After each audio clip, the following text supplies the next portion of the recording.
Welcome to the Inflection Podcast, where we explore the pivotal moments that have shaped us into who we are today.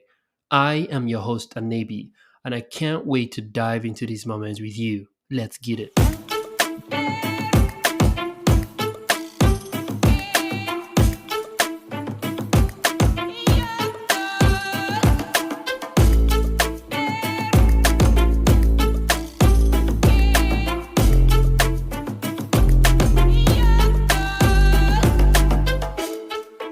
Awesome to be chatting with you again. So we met at an event in DC for remote work, and it was fantastic. Hit it off. I enjoyed talking with you, learning more about your experience, and here we are. A couple months after the event, connecting again, and it's awesome to have you with me here, Tammy. Yeah, I'm very excited to be here. Always excited to talk about, things that I've learned and things that I'm learning and, to talk business. Yeah, absolutely. So it's one thing that stood out to me when we first met, right? You have this awesome company, Workplaceless. You're doing remote work training and everything remote, right? But that has not always been the case. Usually for me, I'm always interested in the why. How did you get to where you're at this point in time, this point in history? How did you get to this point? And for you, like what obviously I know some of the backstory, going to Spain, coming back and stuff, but like what was that main precursor for you as you look back over the years? Yeah, so I was living in Spain. So you're right. So I lived in Spain off and on for about 5 years. And when I moved back to the States for good, I was looking for roles that were remote. And I finally found a really great job in edtech that was remote, but working on a hybrid team. And I loved that job. I loved my team. I loved so many things about it. And that experience really opened my eyes to what is possible with remote work. I had been in higher education before that, and actually during that as well. So yeah. I knew what it was like to work autonomously. I mean, if you are in higher ed, you're researching, you're working on your own. So that part wasn't new to me, but being part of a collaborative team and accomplishing work where we're all in different places, that was pretty new. And then working in edtech, that was also new to me. And I was really excited about that combination of technology enabling learning outcomes. So that was just really exciting. So 2011 was definitely like that inflection, like that first inflection point where I was like, oh, not only can I live wherever I want and work in what I want to work in, but also look at all of these amazing opportunities at that intersection of technology and education. So that was really how all of that got started as well. Oh man, that's awesome. Was making that switch. So when you say hybrid work, was it like a couple of days in the office and then remote? No, so this company was based in Utah, and they had some teams that had some remote workers. So I worked on a team. It was 3 of us. So it was a pretty small team. And then, people that we would actually know, 4 or 5 of us now that I'm thinking about it. And half of us worked in the office in Utah, and then half of us worked remotely. And then we also collaborated, on other teams who also had similar structures. So I worked pretty closely with probably 4 other remote workers, and then everybody else was in the office. It was a pretty small company. So, so that was the experience with that. So it was not a question of I had to go into the office. It was fully remote for me, but technically a hybrid team because, you had people who came into the office every day, plus remote workers. It's interesting you say that, because I know one thing you do really well is establishing keywords and like the modalities for remote work and all of that. I know for some companies, right, it's a new frontier for many companies. I've heard companies, and that's why I asked you, when you say hybrid, what exactly did you mean? Because for some companies, hybrid is for you as an employee, you're in office a couple of times and you're out, right? Versus a blended, okay, some people are expected to be in office and then some can be remote 100% of the time. But there's still a lot of, I feel like, work needed to raise awareness and to help companies understand a lot of these terms for what does it even mean for remote work. Are there favorite places you have, like, for resources like that for companies? If I was a company, I'm like, I don't understand this remote work thing. I'd like to. I can't hire employees anymore, or even contractors these days, because everyone wants to be remote for right reasons too. More flexibility, more time to spend with their family, less commute. The list is freaking long, right? Yeah. But even the company, I'm looking for that. Like, how would you recommend I even get started? Obviously, I could Google, but we know don't trust everything you see on the internet. Yeah. Yeah. So your comment about language is really important. So my first professional career was as a language educator. So language is very, it's always part of what I'm thinking about. And so we created a dictionary, the remote work dictionary, as an attempt to, align on a common understanding of and definitions of common words. So that would be one resource that I would recommend, because there are very different definitions. And then you have, of course, companies that are creating new terms to refer to hybrid work. So even though, I would understand it as hybrid, they call it flex working, they call it virtual first, they call it work whenever.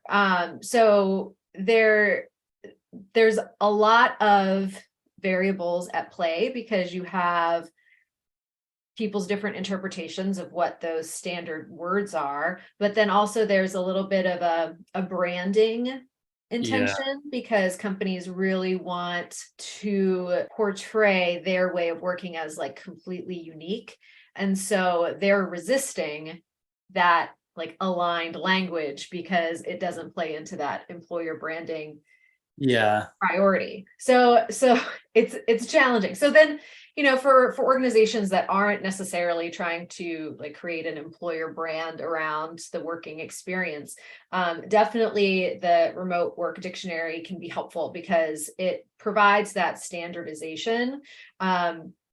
And we've definitely had clients that have used that as, a jumping off point for when they have internal discussions about remote work, because what becomes maybe not dangerous, but there is a risk to using terms in different ways. So everybody's coming to the table and having a conversation about hybrid work, but when everyone has different interpretations of what that means, you might think that you've come to a conclusion or you have a concrete next step, when really you don't. You have more confusion.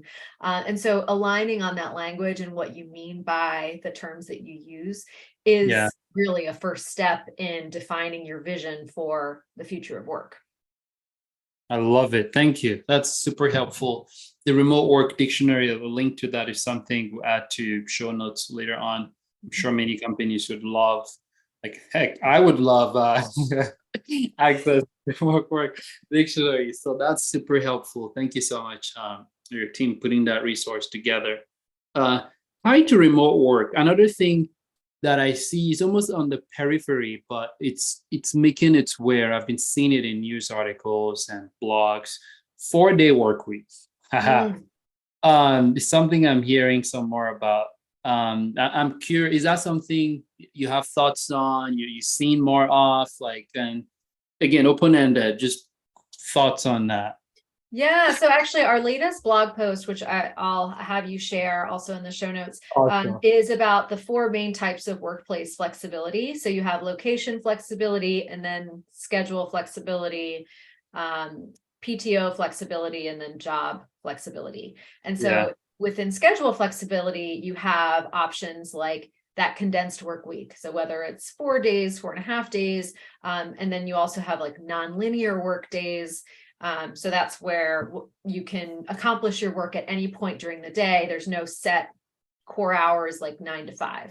And so schedule flexibility is really an area that I think more and more organizations are going to look at, especially for workers who don't have an option for location flexibility. So deskless workers, for instance, if you are working in manufacturing or in a distribution center, or you're in a call center, for instance, and there isn't an existing infrastructure that allows you to work remotely, you can offer flexibility in the shape of schedule flexibility. And so with that, you still need remote work best practices, even if you're not working remotely. Because if you think about what the word remote means, it just means that you are away from something or someone in time or space. So if you are working at a different time as somebody else, you should still operate under remote first or virtual first practices, so that you can actually get work done when you have that schedule flexibility, as opposed to always relying on, being in the same room at the same exact time as other teammates. Yeah, I love that. Thank you. Yeah, so I'm all for it. 4-day work weeks. I mean, a really interesting resource that was shared on LinkedIn. I'll have you use this link as well, as a Washington Post just video about the 5-day work week and how it was, invented when like during the Industrial Revolution, or later than the Industrial Revolution. But when Henry Ford, revolutionized manufacturing, and it was basically invented, like an invented concept, this 5-day work week, and we ran with it, and now we just take it as gospel, as like, that's just what you're supposed to do, and that's how much work you're supposed to accomplish during the week. And really, it's all arbitrary. So I am all for just pushing back on these sort of accepted ways of working and our concepts of like what we should do with our lives. I'm all for it. 4-day work week, 3-day work week. Let's try it all out and see what happens. Well, that's the interesting thing, right? It's almost like for learning, people learning so many different ways. The educational system is set up in a certain way where if you have dyslexia or, something that makes you not learn in the cookie cutter format that everyone else learns in, right? You're screwed. It's a challenge. Same thing with work. It's like, okay, the default template we all have is 5 days a week, 40 hours a week, 8 to 5 or 9 to 5. And it's like, there's so many different kinds of people and different kinds of work that it's like, there's got to be other ways, right? If the end goal is to be productive and for business or commerce is to add value and create value, if folks are still able to do that, right, and it's not in the box we know, then why not try it out? Why just the same thing for everyone? Yeah, it's so true. And I think it's an exciting time to be in the space of like work and place and the ways that we're working, because I do feel there is a movement, right, towards, we've been investing so much time and energy into developing a very robust identity in a professional space, but like, what about everything else? Like, who am I outside of work? And I'm loving what I'm seeing in terms of like people challenging that and being able to, really develop their full range of interests outside of a professional capacity, or outside of a capacity for, generating income or something that can create money for themselves or somebody else. Like, sometimes there's something to be said for just enjoying life for enjoyment's sake and not trying to monetize everything. And right. And I do love the signals that I'm seeing of Yeah, people pushing back on that. that's awesome. That's a very deep uh philosophical question we could go deep on, like, who am I outside of work? It's Yeah. like, could spend a lot of time on that one. But something you said in that caught my attention too, right? With regards to the signals you're seeing with work and space.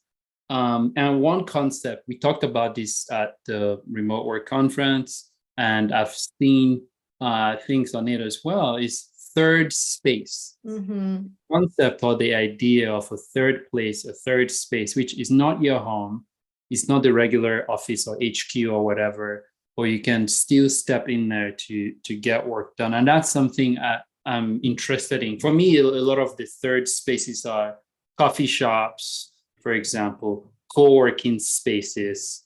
I know we had an interaction for Gabble recently. Is it Yeah. Gabble or Gable? I'm like, how do I? Gable, I think, Okay, if I'm remembering how it's spelled, I think maybe Gable.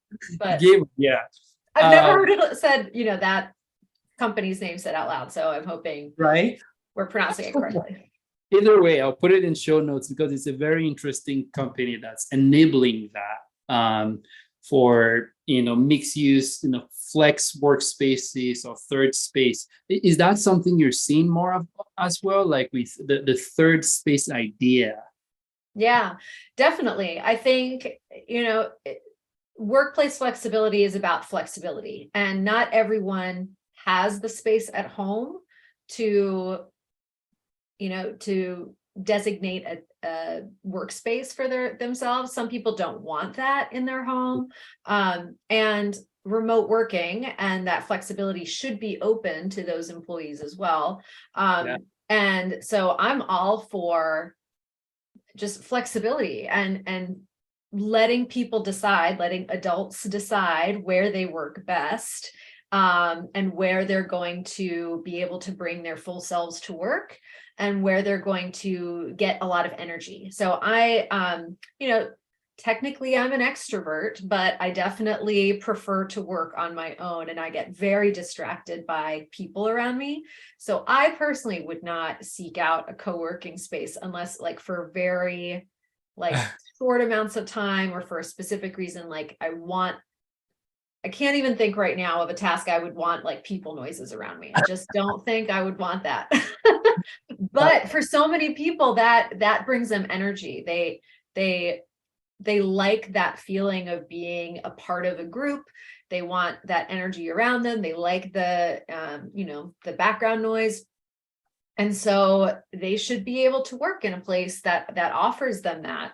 And there's a lot of other benefits I think that co-working and third spaces provide, that is really interesting to me as well, because you can be more creative when you change up your environment. And that impact I think is something that companies should consider more, because one of the common complaints about distributed work is that it can be a drain on creativity, even though I don't agree with it. But if that is a complaint, yeah, what are some ways that we can inspire creativity or allow people to be as creative as possible?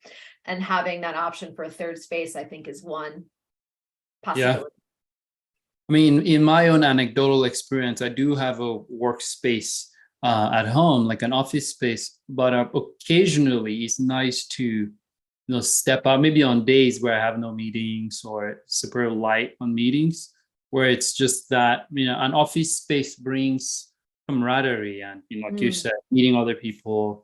You get, and it's especially if you're extroverted, at least in my case, right? Want to talk with people. So there's that idea of I think a third space does not necessarily curate the experience in terms of everyone. If you worked for a certain company, right, you probably are sitting down in some department and everyone is doing similar kinds of work. But a third space, at least for me, sometimes there's that spontaneity of mm, meeting.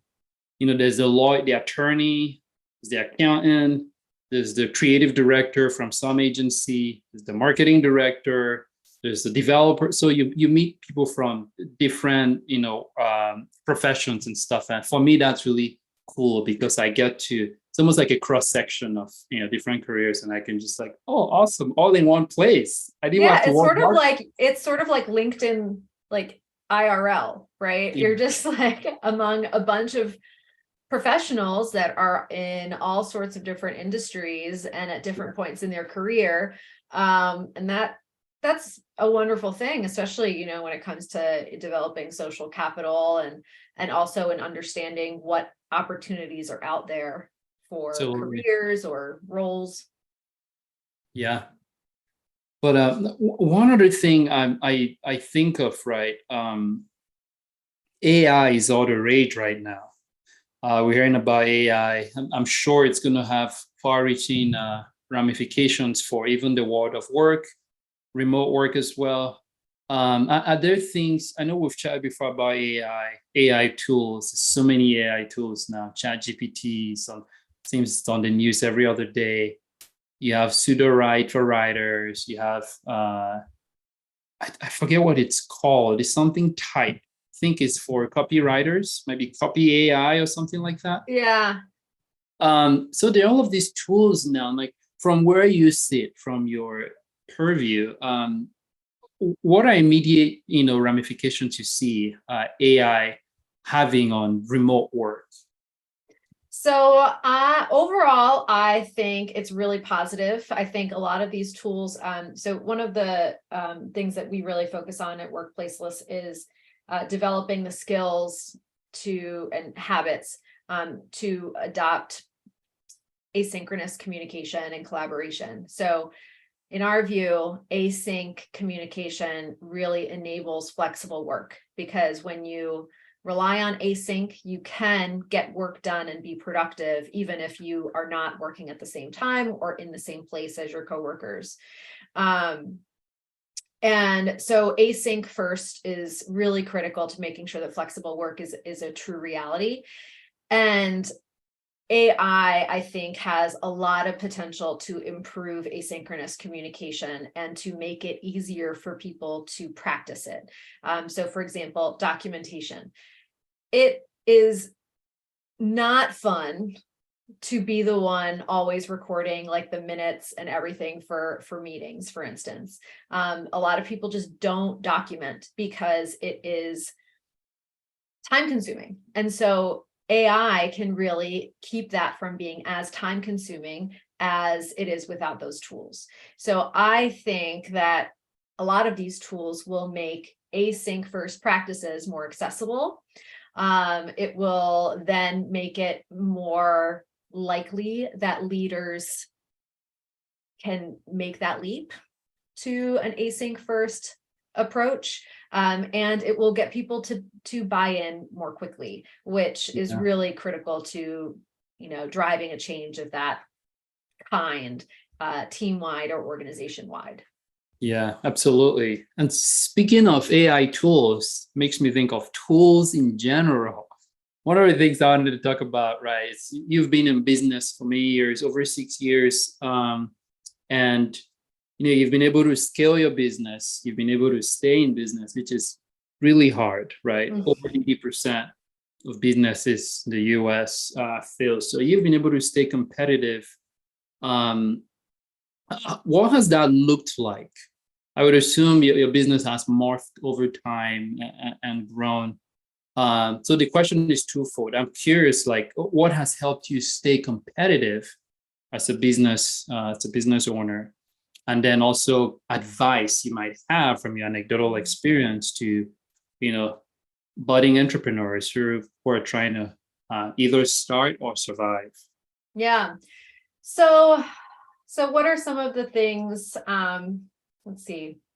So there's definitely been a lot of highs and lows. I mean, you're also a business owner, you know that there's lots of highs and lows. You've got me on a good day. So I'm going to say, that in terms of some of the changes that we've made or, decisions that we've made in order to stay in business, I think one of the key things that I did with Workplaceless, this particular brand, that I am very glad that we did, was really focus on selling self-paced e-courses that are very easily scalable without us having to, have a lot of overhead when it comes to like team members to deliver the courses. So that was a focus of mine. I knew that I didn't want to deliver live workshops as my core business model.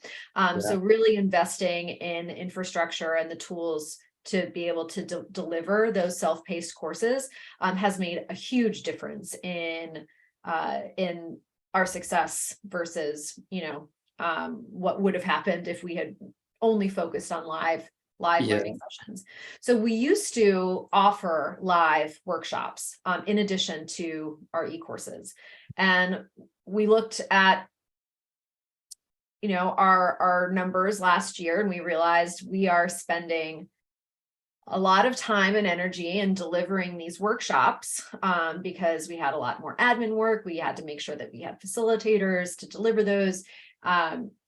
And the profit that we made was very small compared to our e-courses. So we made the decision to completely stop offering workshops.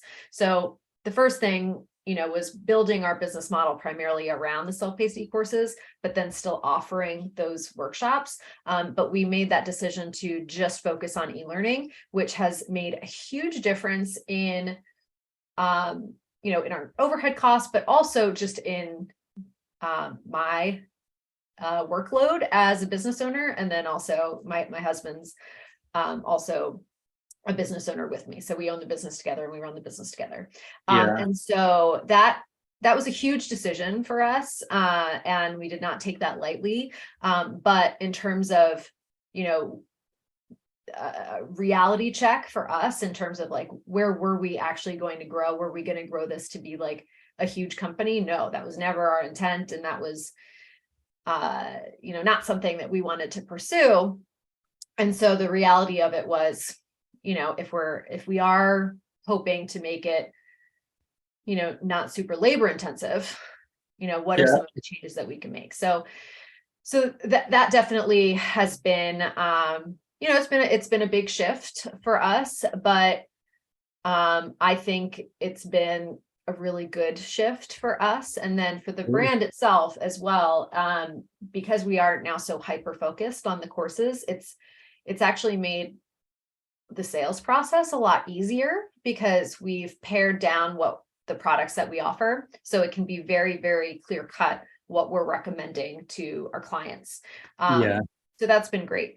And then because we did get rid of our live workshops, we also, knew that a lot of our clients might still want live sessions. So instead of us offering them, we partner with providers. So that was something that we've been doing, but now it's a little bit, again, more clear cut, what we offer versus what a partner offers. And so that's been really helpful just in clarifying those conversations. And that would be a recommendation also to new business owners is you don't have to offer everything, and please don't offer like everything under the sun. For things that you're seeing your clients want or request, if it is not in your wheelhouse or if it's not in your like primary category, don't bend over backwards to try to generate that skill set or develop that product or whatever. See if you can partner with a strategic partner that can provide those services or that product, as long as there's not like direct competition. But partnerships, I think, are tricky, and it can be challenging to have all partners come to the table with like equal effort. But when it works well, it's really worth it to put in that effort to develop those relationships and develop that trust with strategic partners. I mean, I could go on and on and on about like, here, I'll just pause and see if you have any questions so far on that. No, those are really good points, especially with the, from what you've said, right? It seems you and your husband and maybe your other business partners have a really good, what's the word? Self-awareness, to audit things, to look at your business and say what's working, what's not working. Because one thing, and I've struggled with this with starting businesses, where you get so married to this is the solution I want to offer and this is how to do it. And it takes a lot, right, for you to change your mind because you're invested in that. It's like sunk cost. Like we've spent the last 6 years doing this. Maybe we'll try harder. Maybe we'll hire more facilitators for live jobs. So that's very big sense of self-awareness and just seeing what works and doubling down on that. Yeah. And I think, it's always hard, and it's still hard for our business to be able to truly predict how much you'll generate in a certain year. We still haven't hit that part where it's really predictable. But we have learned a lot, and we know a lot more than we knew, 3 years ago or 4 years ago. And so in terms of that, for advice, I would say, you can only make data-driven decisions based on the data that you have, right? Everything else is just, it's a hypothesis or just a shot in the dark. And as long as you're collecting the data and you are looking at, the effort that you're putting in, the number of hours you're putting in, then the amount of money you're paying contractors or employees to deliver, the products and services versus the, amount of revenue that you're generating. If you're looking at that data and you're looking at those results, you'll be able to make those data-driven decisions. But if you never look at it, you will never be able to make a data-driven decision. And I know, I wouldn't call myself like a financial person. Like I'm definitely more like, I just want to like teach everybody all the skills and, but I've had to learn to really look at those numbers and that if you're a business owner, you don't have a business if you're not making money. And that you do have to think about it, even if you're going into the business to make a difference or change the world or help people. Like you have to make decisions based on whether you're making money or not. Yeah, absolutely.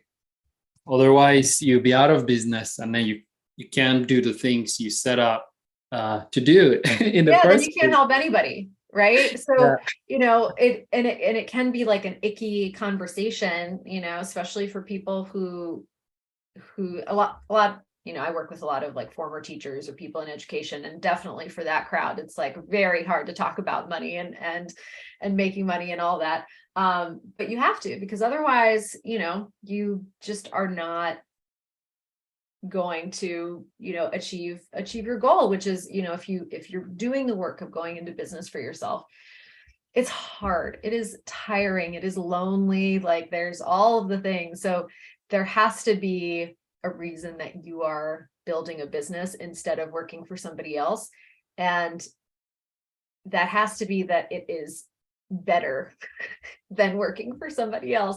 And if you are just never, generating an income that can sustain you, you're not going to be able to compare those two experiences in a way that allows you to make, a decision that's good for you and your family. It's so it's definitely hard, but you just have to think about money a lot.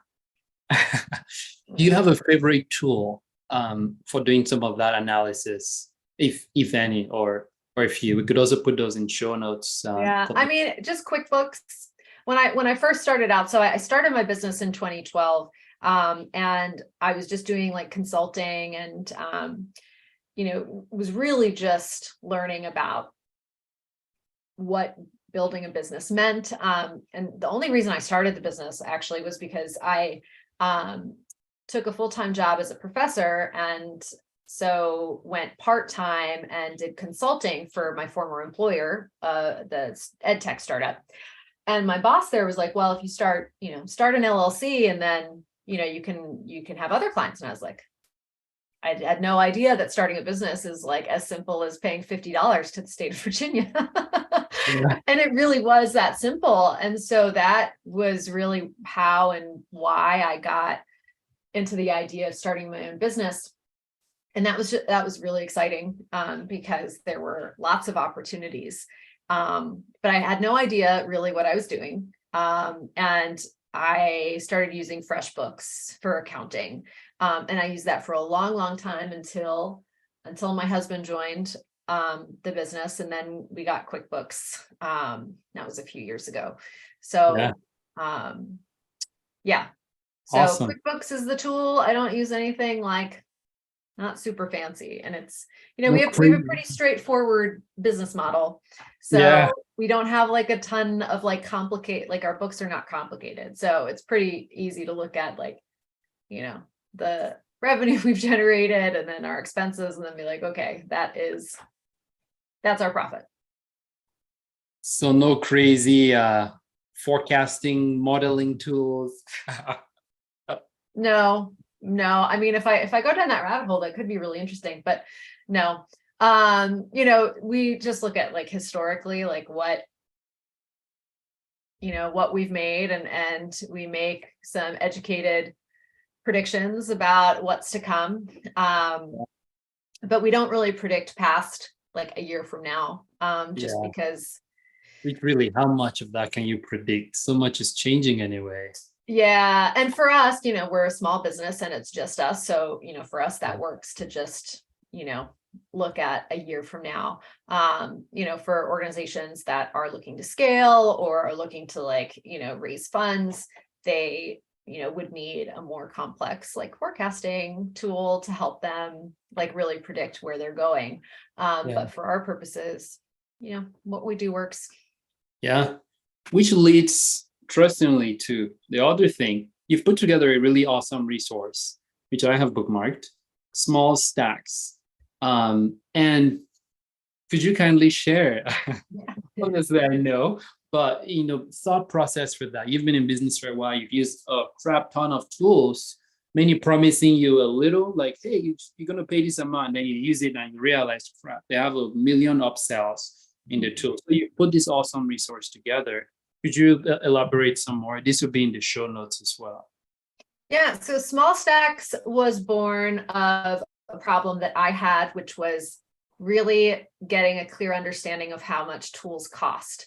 So I've mentioned already in this conversation that we are a very small business. So at our biggest, we were, I think 4 full-time employees plus the 2 business owners, plus some contractors. So, always about like 10 or less employees or team members. So we were always looking at tools, with a very low seat count. And I've done a ton of research on the different types of tools. I've tried out who knows how many tools I've tried out, over the past 11 years. And one of the things that has just always frustrated me is understanding what the cost of tools actually are. And then how much is this going to cost me on a month-to-month basis? Because you sign up for one tool and then all of a sudden you realize, oh, I need something else that doesn't do that one thing that was promised. And so I need something else to make my whole system run. And that adds up really quickly. So the first version of Small Stacks is just a very simple database of tools and what they cost on a month-to-month basis. So the current version just has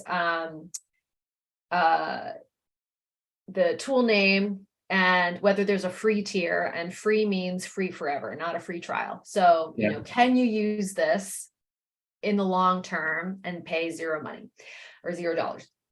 And then it presents the cost for the different tiers that are available for that tool on a month-to-month basis. And then if applicable, if there's like an annual savings, then that is also indicated as well. So that's the first version. I actually use it myself. I was just exploring like some different options for like newsletter writing. And so I actually used it for myself because I was like, what's the free option and what's the cheapest option of the tools that are available. And so that's the first version. And I really do hope that it becomes a resource for solopreneurs and freelancers to just get an initial idea of what their tool stack is going to cost, because you might think that you only need like a couple of tools to run a business, but the more and more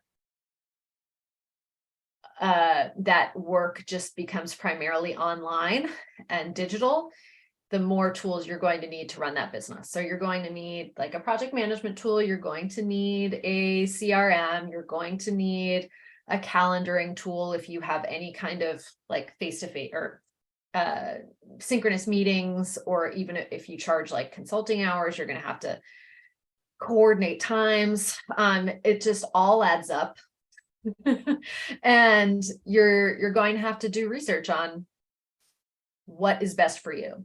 And many of the tools that are out there that are the most robust, they offer those really excellent features for like enterprise clients, or for clients who can pay, a couple $100 a month per person for that tool. And for a small business that's operating on a really lean budget, that can be very expensive.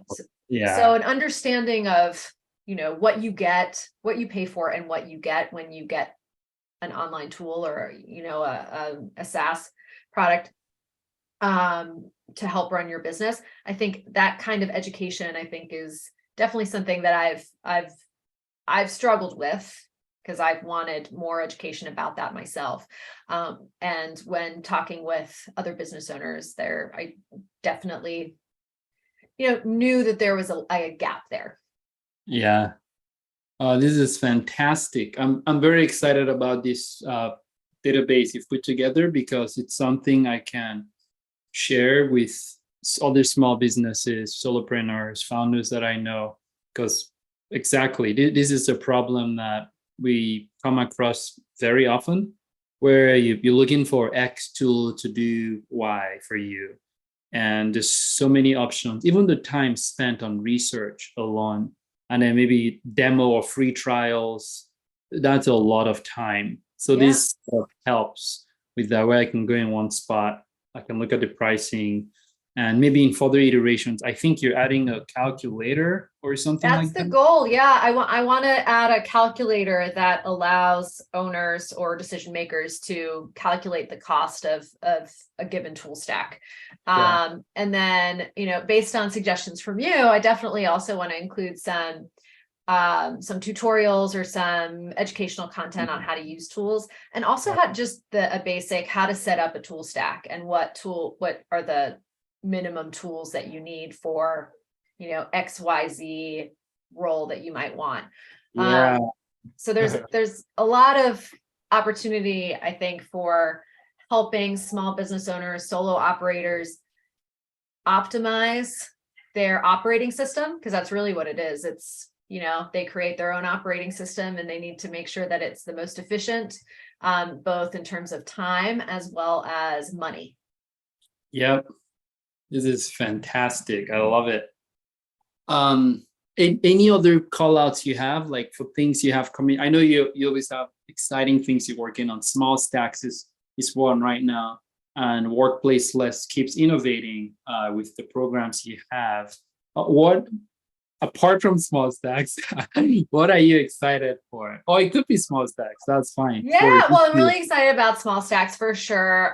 For Workplaceless, we're definitely, some of those workshops that we used to deliver, we're going to be repurposing some of that content to develop some more self-paced courses, and a lot smaller. So one of the topics that I'm really excited about for that is proximity bias, and how to prevent proximity bias in distributed teams, as well as how to develop social capital across distance, right? So, if you are working remotely, how do you develop those deep relationships with your team members, and how do you build your professional network? So I'm excited about that. Let's see, there's a lot of things that I'm excited about. Also, sort of, well, definitely related to the entrepreneur question, but I live in a small city in Virginia. It's Winchester, so 25,000 in the city itself, and maybe like 100,000 in the surrounding county. And I'm really interested in that idea of place and connection. So one of the reasons I love remote work is that I'm able to live in a small city and generate, an income for myself, and also have more time to spend within the community itself and develop a relationship with people and with, nonprofits and different, activities that are going on in my area. So one of the things that I'm working on is, the entrepreneurial ecosystem here in this area. We are fairly close to Northern Virginia and DC. And so there's no reason that we shouldn't have a lot of, businesses being developed that can, in the tech space, in different industries that are not currently represented, by the businesses in this area. So that's another thing I'm really excited about is, kind of connecting those dots in terms of resources and what do we need in this area to bring like more entrepreneurship in this area, and also, generate and cultivate that spirit among people who already live here. So that's another thing that I'm really excited about. I love it. And I'll be excited to see how that evolves out here. We live in a smaller town, Santan Valley, out here in Arizona. And one of the things, I'm plugging in a startup, the co-director for Startup Grind. It's a global community, but we have a Phoenix location. And for me, the joy is being able to help, entrepreneurs or, startups, and even folks on the fence. Like, I have this startup idea. How do I start? How do I get 0 to 1? Like for you, right? You'd be like, oh, all I had to do was pay the state of Virginia $50 to register my LLC. But a lot of people don't know that until you go through it. And then there's also a lot of micro steps and stuff you could do to optimize and make that process better. So for me, it's always fun just being able to help, founders, entrepreneurs, and folks looking to jump in with that to build the right way from the beginning. And part of that is community. It is a lonely road. Running any kind of business, going out on your own, and you can't do it alone. Yeah. So it's always fun, like building community around that. Yeah. It can be very isolating. And you feel like there aren't resources out there for you, but guaranteed somebody else has experienced what you are experiencing right now. But there is a fundamental problem, I think speaking the right language and also asking the right questions and having that information in a searchable format. Because somebody out there knows exactly the issue that I've had in terms of business taxes, you know what I mean? But who do you really ask? We ask our accountant, and our accountant is going to give us responses based on their experience. And so, I think there's definitely some fundamental problems there, and just encouraging and fostering those connections among entrepreneurs, I think facilitate those conversations to then get answers to common questions. I love it. Well, thank you so much, Tammy, for spending time with me today. I will send out show notes, a lot of awesome resources in here, and links for folks to review. And I'm going to share your social handles and all your URLs where folks can find your stuff. But I really appreciate the gift of your time. And I'm super excited for subsequent conversations we will be having. Yeah, who knows where we'll be in 6 months. Always exciting to think about. Oh, and thank you so much. Thank you so much.